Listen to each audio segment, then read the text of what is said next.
my name's Gill, and I'm the coordinator of the Harcourt Communal Garden. This is our 11th growing year at the garden. All of our work at this garden is done by volunteers, and all of the produce that we grow is donated to Chalmers Community Services Center food pantry in downtown Guelph. And in the past 10 years we grew 6,006 pounds of food, and so far this year we've grown about another 500 pounds, and we still have more to go.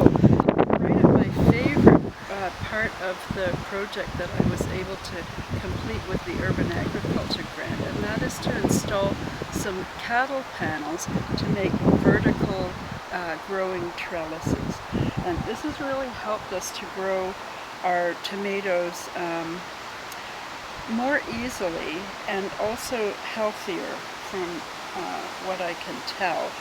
The plants, because we can train them up instead of them flopping all over the place, they're able to get more light and more air. We have more tomatoes that are ripening on the vine, and it was a fun project to do. We had 4 of us out one Saturday morning putting this up, and I think we had more fun than we deserved. But anyway, so we have another half dozen of these panels that next year we'll put in various different places around the garden, also to support the plants.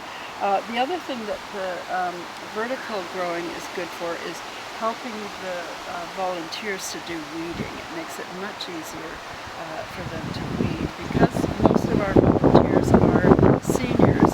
So we also did water harvesting on our shed. We had eaves trough installed that led water into 2 large rain barrels that we had given by the city. We installed a drip hose system that helps to irrigate the beds much better.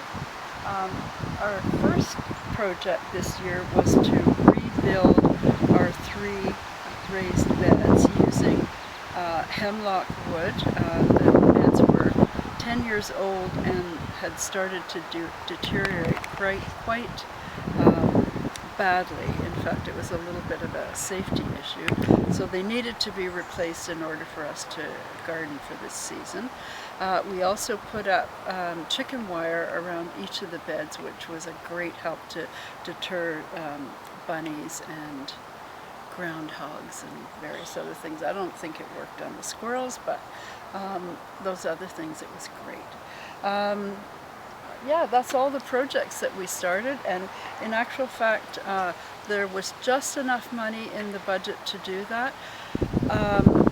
The prices on several of the items that we needed to purchase had increased substantially from last year when I made the grant application, but with some donations of material and so on, I was able to get everything that I needed for our projects, and I had all volunteers who helped to do the building and putting things up, so that saved money. I didn't have to pay any labor in order to do that. So the biggest hindrance was the availability of the materials, and because things were late getting here, I couldn't use all of them for this growing season because the plants were already well established, and but in the spring next year we'll be able to use everything, and I'm looking forward to that.